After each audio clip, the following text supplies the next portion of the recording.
나를 푸른 초장에 누이시며 쉴만한 물가로 인도하시는도다. 내 영혼을 소생시키시고 자기 이름을 위하여 의의 길로 인도하시는도다. 내가 사망의 음침한 골짜기로 다닐지라도 해를 두려워하지 않을 것은 주께서 나와 함께 하심이라. 주의 지팡이와 막대기가 나를 안위하시나이다. 주께서 내 원수의 목전에서 내게 상을 베푸시고 기름으로 내 머리에 바르셨으니 내 잔이 넘치나이다. 나의 평생의 선하심과 인자하심이 정녕 나를 따르리니 내가 여호와의 집에 영원히 거하리로다.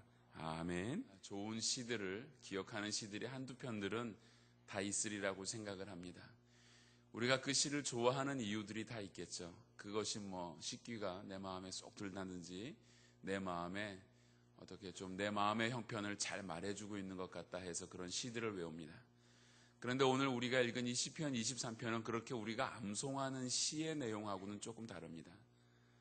이 시편의 내용은 그냥 암송할 수 있는 정도의 그런 시편의 내용으로 기록된 것이 아니라 다윗 자신의 인생을 고백하고 있는 것이며 자신의 인생 가운데서 만나주신 좋으신 하나님을 아주 절절하게 자신의 그 감정과 자신의 인생의 시간들을 다 묻어서 고백하고 있는 그러한 내용입니다.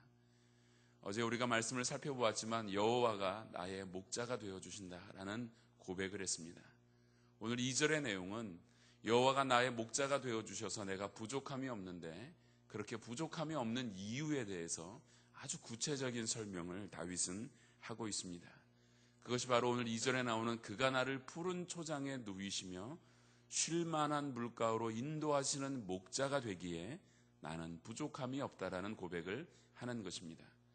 그렇다면 우리가 이 팔레스타인, 다윗이 지냈던 팔레스타인의 환경을 가만히 좀 살펴볼 필요가 있습니다. 풀들을 먹이기 위해서 양들에게 풀을 먹이기 위해서는 목초지가 필요한데 아시다시피 그곳은 물이 귀한 지역입니다. 그래서 풀이 그렇게 늘 넉넉하지 않습니다. 양들에게 풀을 먹이는 일은 목동에게 있어서 목자에게 있어서는 굉장히 중요한 일입니다. 그런데 한 곳에 정착해서 풀을 먹이고 나면 그곳의 풀은 금방 다 없어져 버립니다. 넉넉한 초목지가 없기 때문에 반드시 풀을 먹인 다음에는 다른 장소로 이동을 해야만 합니다. 유목 생활을 했다라는 것입니다. 그런 것을 다윗 스스로는 경험을 해봤고 자기가 그렇게 양들을 먹이고 보니까 하나님께서 나를 어떻게 지금까지 인도해 오셨는지를 그는 아주 가슴 깊이 깨달았던 것으로 보여집니다. 이스라엘 목자들은 양들을 데리고 목초지에 가서 이렇게 양들을 먹입니다. 그동안은 양들이 며칠 동안 혹은 아주 오랜 시간을 그곳에서 풀을 먹게 됩니다. 그동안 목자는 무엇을 할 것 같습니까? 낮잠 잘 것 같습니까? 아니면 주변에 물가 찾아서 물장구 치고 놀 것 같습니까? 목자는 쉬지를 않습니다. 양들에게 풀을 먹이고 있는 동안 참 귀한 목초지를 또 찾아 목자는 스스로 떠납니다. 다음 목초지를 찾아 헤매고 다닙니다. 그리고 다음 목초지를 찾아놓고 그곳을 자신이 그 자리를 확인해 놓은 다음에 양들이 있는 곳으로 옵니다. 그리고 그곳에 있는 양들을 다시 이끌고 그 목초지를 향해 떠나는 것이 언제나 그 목자가 하는 일이었다라는 사실입니다. 목자는 오늘의 양식뿐 아니라 내일의 양식도 예비해 주는 것이 목자가 하는 일이었습니다. 다윗이 경험한 하나님이 바로 그렇다라는 것입니다.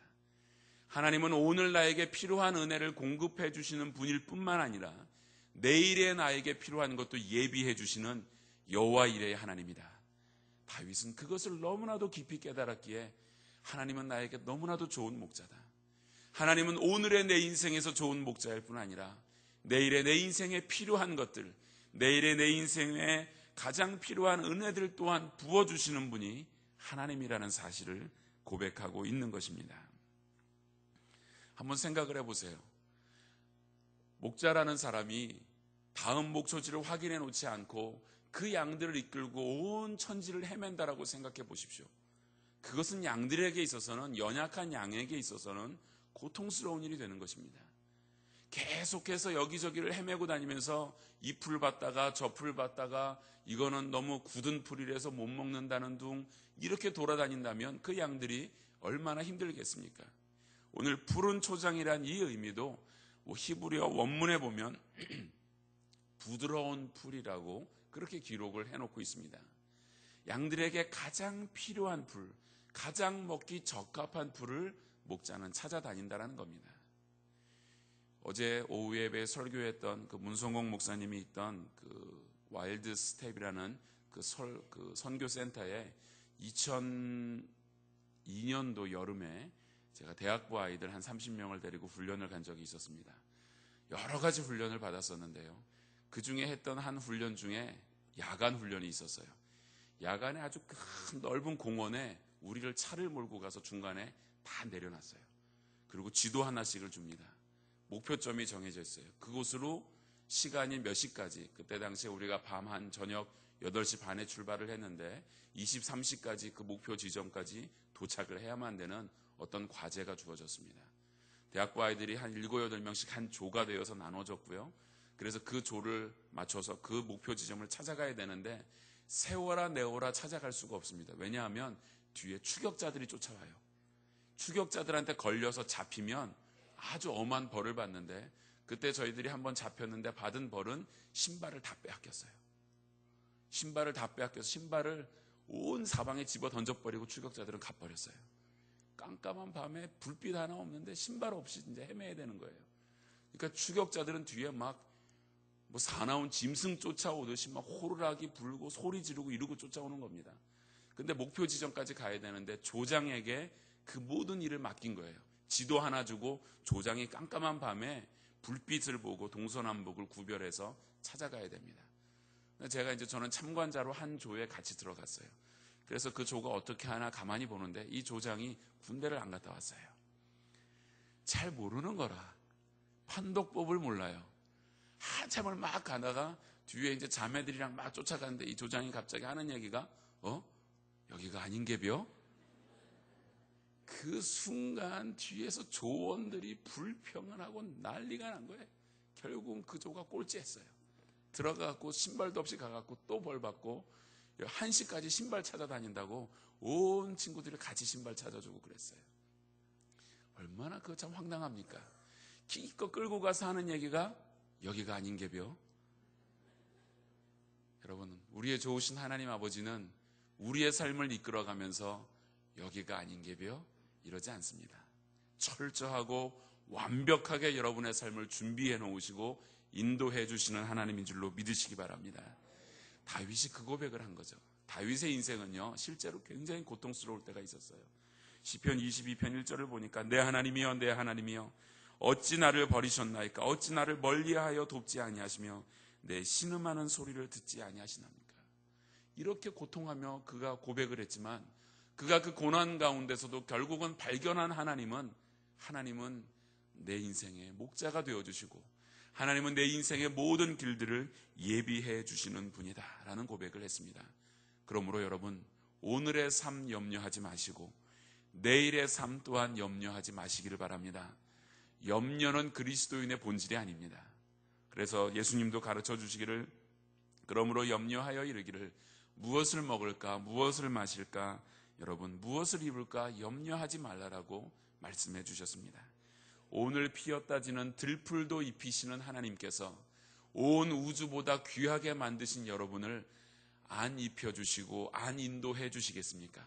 하나님은 우리의 목자이심으로 오늘을 공급해 주시고 내일까지 인도해 주시며 매일매일의 삶을 인도해 주시는 하나님의 은혜가 있는 줄로 믿습니다. 그런데 하나님은요, 한꺼번에 은혜를 베풀어서 한번 오늘 주신 은혜로 1년이고 2년이고 살게끔 만드시는 분은 결코 아니라는 사실도 기억해야 합니다.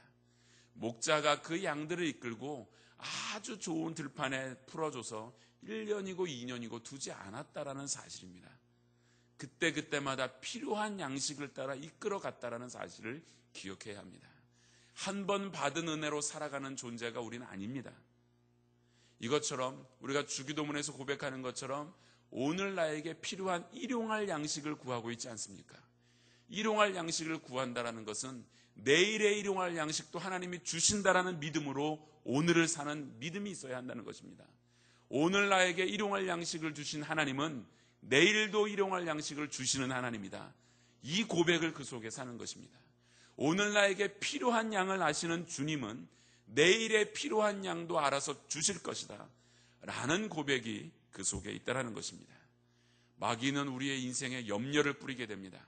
사단은 언제나 염려하게 하여서 하나님의 은혜를 경험하지 못하게 만듭니다. 그러나 우리는 염려하는 자로서 사는 것이 아니라 하나님을 믿는 믿음으로 내일도 공급해 주시는 그 하나님을 향하여 살아가는 것이 바로 우리의 믿음이어야 합니다. 그러므로 진정한 믿음은 하나님께 나의 모든 것을 위탁하는 것입니다. 다윗은 이렇게 고백을 합니다. 여호와는 내 편이시라. 내게 두려움이 없나니 내게 어찌할꼬. 여호와께서 내 편이 되사 나를 돕는 자 중에 계시니 그러므로 나를 미워하는 자에게 보응하시는 것을 내가 보리로다. 여호와께 피함이 사람을 신뢰함보다 나으며 여호와께 피함이 방백들을 신뢰함보다 낫도다. 이 고백이 여러분의 고백이 되기를 바랍니다. 여호와께 피함이 사람에게 피하는 것보다 낫습니다. 여호와께 피하는 것, 여호와께 내 인생을 위탁하는 것만이 진정한 그리스도인으로서의 기쁨과 평안을 누리는 비결인 줄로 믿습니다. 그 다음에 나오는 말씀이 쉴만한 물가로 인도했다라는 겁니다. 쉴만한 물가란 무엇이냐 하면 여러분 좀 우리가 양에 대해서 알 필요가 있는데, 예전에 저도 어릴 때 기억이 있습니다. 홍수가 나서요, 한강에 막 가재도구가 막 떠내려가고 저 위에 지역에서 있는 소, 개 이런 거 떠내려가는 거 본 적이 있으시죠? 여러분 양 떠내려가는 거 본 적 있으세요? 양은 물에 떠내려가는 거 본 적 한 번도 없어요. 양은 물에 들어가서 노는 것도 저는 본 기억이 없습니다. 모르겠습니다. 여러분이 본 양은 있을지 모르겠지만 저는 본 기억이 없어요. 왜냐하면 양은 물에 뜨지를 못한대요. 양털은 스펀지와 같은 역할을 하기 때문에 물을 순식간에 많이 흡수해버립니다. 털이 워낙 많잖아요. 그래서 그 무게가 무거워지면 양은 물에 뜨지를 못합니다. 그래서 양은 본능적으로 물을 굉장히 무서워합니다. 물론 많은 동물들이 물을 무서워하는데 양은 특별히 물에 대한 두려움이 굉장히 많습니다. 그래서 물소리가 콸콸콸콸 흐른다든지 물이 막 급하게 흘러가는 물에는 절대 가까이 가지 않습니다. 아무리 목말라도 안 갑니다. 목자가 그걸 잘 안다는 거죠. 양의 연약함을 너무 잘 아는 목자가 양을 억지로 이끌고 가서 몰아세워가지고 네가 아직도 목이 안 마르니까 그렇지 이 물도 못 마시냐 이 바보야, 이래가면서 책찍질하면서 가지 않는다는 거예요. 오늘 본문에 나오는 쉴만한 물가라는 이야기는 영어 성경 흠정력을 보니까 still water, quiet water라고 써 있어요. 잔잔하다, 고요하게 있는 물이다 라는 뜻입니다. 실제로 콸콸콸 흐르는 그 물을 목자는 가서 언제나 하는 일이 돌과 흙을 가지고 댐을 만듭니다. 어릴 때 그런 놀이 해보지 않았습니까? 흐르는 물을 큰 돌을 갖고 막아놓으면 그 물이 좀 깊어지기도 하고 잔잔해지는 것을 보지 않습니까? 그렇게 목자는 수고하여서 양들이 아무 염려 없이 와서 물을 마실 수 있도록 만들어주는 것이 바로 목자가 하는 일이라는 것입니다. 그렇습니다. 여러분의 인생에 위험이라고 생각되어지고 여러분의 인생에 신앙으로 결단하기에 그것이 좀 내가 두렵다라고 생각될 때에도 하나님은 우리를 더욱더 안전한 자리로 이끌어가는 분이신 줄로 믿으시기 바랍니다. 물을 두려워하는 양의 본능 그 자체는 죄가 되지 않습니다. 그것은 악한 것이 아닙니다. 그러나 목자의 인도를 받지 않으려고 하는 양의 고집은 죄가 될 수 있습니다. 따라서 우리 자신은 우리 자신에 있는 약점과 연약함을 무서워할 필요는 없습니다. 왜냐하면 쉴만한 물가를 만들어주시는 하나님이 계시기 때문입니다. 우리의 자신의 약점과 연약함을 가지고 그대로 하나님께 나아가기만 하면 하나님께서 베푸시는 은혜가 있는 줄로 믿습니다. 그러므로 우리에게 중요한 것은 약점과 연약함이 아니라 이 약점과 연약함을 숨기고 하나님 앞에서 고집 피우고 있는 나의 모습이 있다면 그것은 우리가 하나님 앞에서 고쳐야 하는 신앙의 자세인 것입니다. 하나님께서 우리를 다루시는 방법은 언제나 강제적으로 하진 않습니다. 하나님은 우리에게 은혜 베푸시기를 원하십니다. 하나님은 철저하게 은혜 속에 우리를 살아가게 만드시는 분입니다. 우리 신자의 삶은 이와 같이 하나님의 은혜와 하나님의 공급하시는 예비하심 속에 살아가는 것이 신자의 삶의 모습인 것입니다. 교회 또한 그렇습니다. 교회는 물론 성도님들이 헌금을 합니다. 그리고 그것으로 주님의 사업을 하지만 교회는 우선적으로 헌금으로 살아가는 것이 아니라 교회는 은혜로 사는 것입니다. 교회는 은혜로 세워져야 합니다. 제가 교회 부임한 지 9개월이 지났지만 저는 아직도 여러분들의 헌금 명단을 본 적이 없습니다. 제가 보지 않았으면 좋겠다 해서 보지 않고 있습니다. 여러분들이 얼마를 어떻게 하나님 앞에 헌금하는지는 여러분이 스스로 하나님 앞에서 결정할 문제입니다. 제가 그것을 보고 어떠한 판단을 하는 것은 옳지 않다라고 지금은 생각을 합니다. 교회는 은혜로 세워져야 하기 때문입니다. 중요한 것은 하나님의 은혜가 우리 가운데 임한다면 우리가 참으로 주님을 따르는 양이 되어서 하나님을 진실된 우리의 목자와 양의 관계로 서 있다면 우리는 참 하나님의 은혜 가운데 거하게 될 줄로 믿습니다. 때로는 우리가 이 은혜를 경험하게 하기 위해서 하나님이 하시는 방법 중에 하나가 우리를 결핍 가운데 두십니다. 좀 부족한 가운데 두신다라는 사실입니다. 사람은 결핍할 때 하나님을 찾습니다. 그래서 때로는 우리가 돈 때문에 마음을 빼앗기고 돈 때문에 신앙의 삶을 하지 못하고 있다면 오히려 하나님께서는 우리 가운데 있는 돈줄을 끊어놓으실 때도 있습니다. 우리가 출세라는 것 때문에 하나님을 제대로 섬기지 못하고 있다면 하나님은 우리의 출세길에 좌절과 실망을 주실 수도 있습니다. 그렇게 해서 하나님 앞에 바르게 서는 것들을 하나님은 만들어 가시는 것입니다. 수능시험을 앞두고 있는데 수능시험을 앞두고 기도할 때마다 제가 참 어떻게 기도해야 될지 모를 때가 있습니다.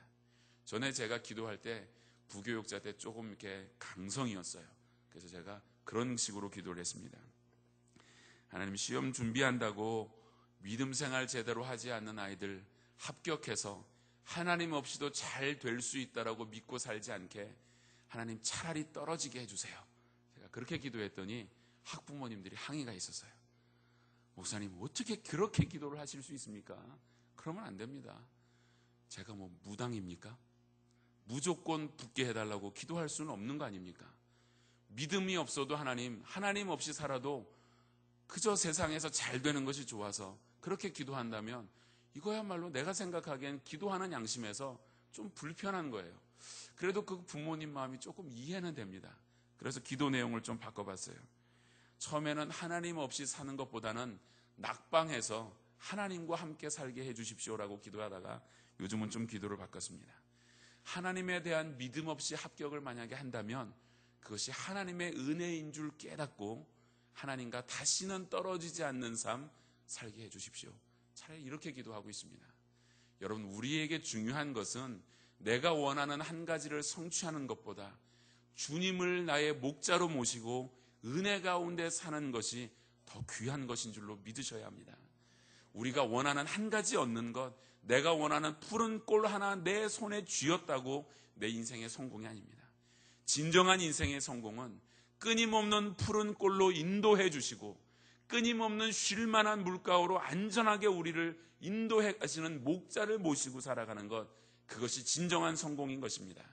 오늘도 여러분 하루의 삶에서 목자 되신 하나님과 교통하시기를 바랍니다. 하나님과 친밀한 교제를 끊임없이 이루어가는 여러분 되시기를 축원합니다. 기도하겠습니다.